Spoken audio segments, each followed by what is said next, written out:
When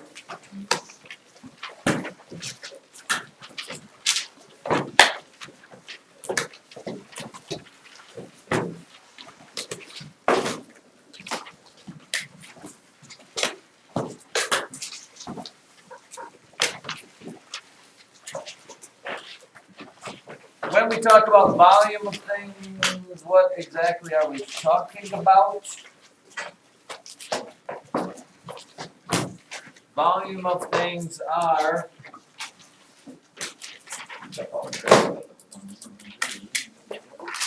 volumes of things are Riley Harrington. Yeah, and specifically we're talking about when we talk about volume of rooms and things, we're talking about cubes. You know, how many cubes? That's why it's called cubic stuff. How many cubes? And again, this is completely relative to the size of the cube you're talking about. Now, if I asked you for the volume of this room in cubic centimeters, okay, that's an awful lot. If I asked you for the volume of this room in cubic miles, that would not be a very big number because there's not very many cubic miles in this room. Would there be a cubic mile in this room? No, a cubic mile would be ginormous. You'd have to go a mile in the sky, which is, yeah, you'd have to go a mile that way. Yeah, it'd be whatever. So, for example, you know, you've got this little thing here. This is 1 cubic centimeter, which I can't draw because I can't get that small. Usually, when we're talking about, unfortunately, in America here, when we talk about cubic things, a lot of times we talk about cubic feet, which is 1 foot by 1 foot by 1 foot. Like when people, this is 1 foot cubed. And I suppose as a little sidelight here, we should probably talk about this. If you look at the floor, you see a square foot. If you make a box out of that a foot high, that would be a cubic feet. If I asked you how many cubic inches, how many inches cubed are in a foot cubed, how many would you guess? How many cubic inches, by the way, a cubic inch is 1 inch by 1 inch by 1 inch. How many cubic inches do you suppose are in 1 cubic foot? I hate to even ask the question here. Fisher says 144. Raise your hand if you think Elijah, being the perennial math all-star, is right. Anybody agreeing with that? Wow, Elijah, not a lot. But I'm going to guess they don't agree, but they have no better answer for you. What's that? Isabel is calculating because I think she may understand. Colquitt says 36. 36. Raise your hand if you think that Cameron's on the right track there. 36. Isabel Goss, I'm waiting. What do you say? 2,748. Wow. Anybody agreeing with Isabel? I agree with this. Here's what you must understand. 7th graders, listen carefully. I don't know if Isabel's right. I have to sit down and figure it out for a second here. A cubic foot is 1 foot by 1 foot by 1 foot, which means, turning it into inches, it's 12 inches by 12 inches by 12 inches. So to find it in cubic inches, you would have to take 12 times 12 times 12. So Elijah's 144 is 12 times smaller than it should be there. It's 288 and 144. I don't know if we get to the 2000s there. It looks to me like it's 1,728 inches cubed. It's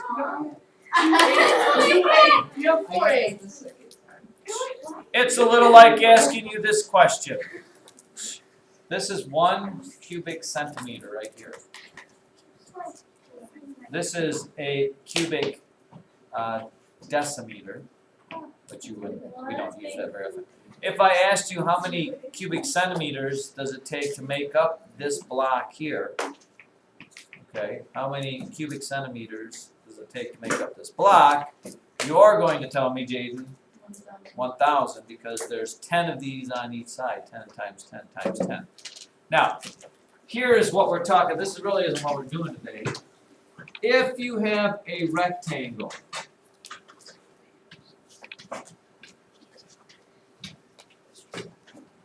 and let's say this rectangle is 8 inches by 4 inches, I don't know, by 6 inches. How do you find the volume of it?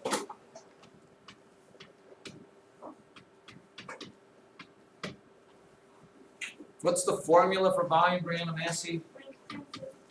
Length times width times height. Length times width times height. Okay? Now, here's what I need you to completely circle, understand, and get on this. This is only good for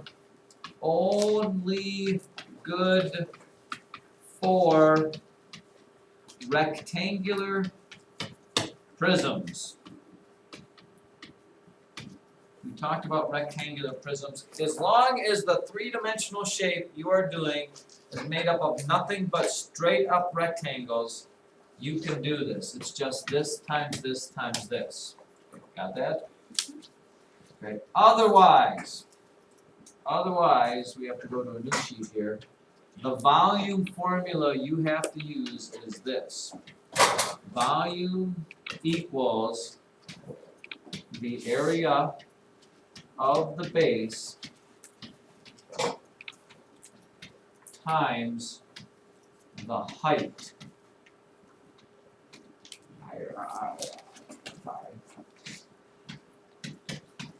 Or, instead of writing it all out, volume equals capital B times H. That's what this means. Area of the base times the height.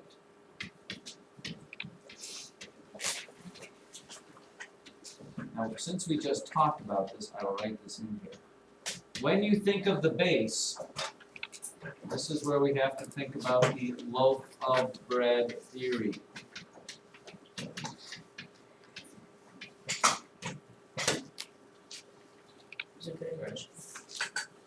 Here is what I'm talking about here. Let's say I've got a triangular prism. Let's say it's a right triangular prism.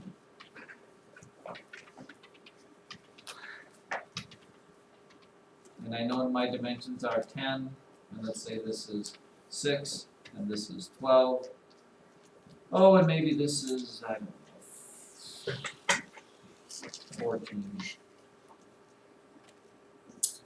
In order to find the volume of this, you can't just start randomly multiplying numbers together. The volume of this will not be found by taking 10 times 6 times 12 or 14 times 12 times 6.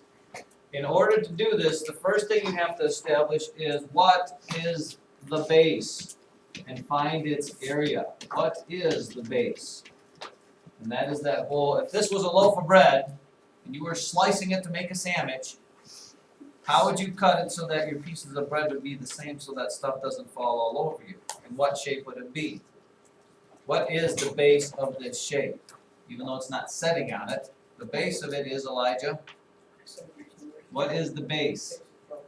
It is not the base.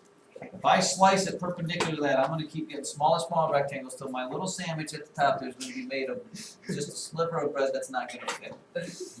A rectangle is not the base of this shape.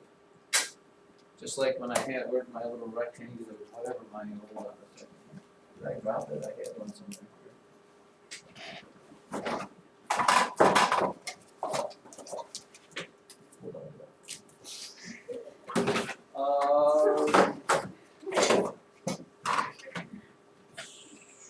Somebody take my rectangular, oh here it is, sorry. This is not this is not the base of this shape. We talked about this before. If I cut this as a loaf of bread, I'm not going to cut it like this and keep getting these little smaller rectangles till I get nothing but that edge left. What is the shape, Brianna? It is the triangle. So you have to understand that to do this problem. You have to find the area of this triangle, and that's what the letter B is. Volume is going to equal the area of the triangle, and then you're going to have to multiply that times the height. And here's where it gets a little more confusing. The height of the shape is different than the height of the triangle. This is the height of the triangle. The height of the shape is if you took the shape and set it on its base, how tall would it be? What is the height of this? It has to be perpendicular to the base. In other words, when you set this thing and turn it and put it on its base, how tall will it be? Help me out here, somebody. Laney Kavarik, take a guess. If I take this shape, flip it like this, set it on its base, how high will it be? 12. Very good. That right there is the height of the shape. That's what I'm going to multiply the area of the base or the area of the triangle by. So here's my triangle. I just have to find the area of a triangle that has 10 and 6 there. Area of a triangle is 1/2 base times height. 10 times 6 is 60. Half of 60 is 30. So my whole volume is going to be 30 times 12, which maybe you can do in your head, I don't know. 360, I don't know if I said what it was, inches cubed. Okay? That is what you have to get that in your mind. If it's a rectangular prism, all is well. You can just do length times width times height. If it's any other type of prism, you have to use this. You have to find its base, find the area of that, multiply it by its height. Let's dig a little deeper, shall we? Because I can tell you're mesmerized. Okay, so if you have this shape,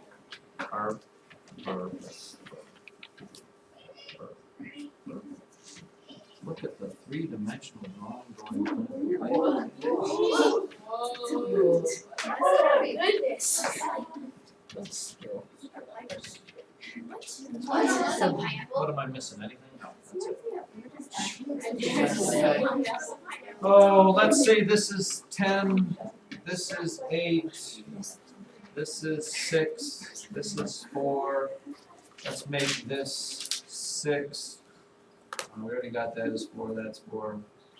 I think that's all the dimensions. This is still 6 over there. Okay. First of all, this is not a rectangular prism. It's made up of other shapes other than rectangles. Okay, completely. So you have to use this, and when you sketch this on your paper, I'm going to need to see this. Area equals, or volume, sorry. Oh, I love the erasure on here. Volume equals area of the base times the height. And then I would say, okay, volume equals, now you have to decide the area of what is the base of that shape. If you're cutting that as a loaf of bread, what would you slice it so that you always get the same exact shape? Keith Stewart says, what letter of the alphabet does that look like? L. Yeah. You need to find the area of the L, and you need to multiply that. If you set it on the L, how tall would that shape be, Mitch? 6. Exactly, 6. If I turn that over, flip it, set it down. And I would write that down right away so you don't forget to multiply by L, because what you'll find with these problems is you spend so much time figuring out the area of the base, if it's a goofy base, that you forget in the end to multiply by the height. You can put it down right away. So now I just have to find this area right here. What is the area of this shape right here? And it may help you to redraw it out so you aren't confused with all the other numbers going on over there. It is 10 by 8 by 4 by 6. So you're going to have to do some work here. Cut this. What is the area of this little rectangle? 4 times 8 is 32. 32. What's the area of this piece right here? Oh, maybe I didn't give this. I do need one more dimension, don't I? Oh, look, since I write the problem, I get to make the dimensions. Let's say these are both 4s. So this would be 4 times 6, 24. 24 and 32 is? Somebody? Yeah, 56, nice. So the volume is going to be 56, which is the area of this. And you're going to have to multiply that by 6, which you should be able to do also relatively simply. What is that? 336. Again, make inches into inches. And a lot of times they'll actually tell you straight out the area of the base. No, maybe not. Open, turn, look, open up to page 290, children.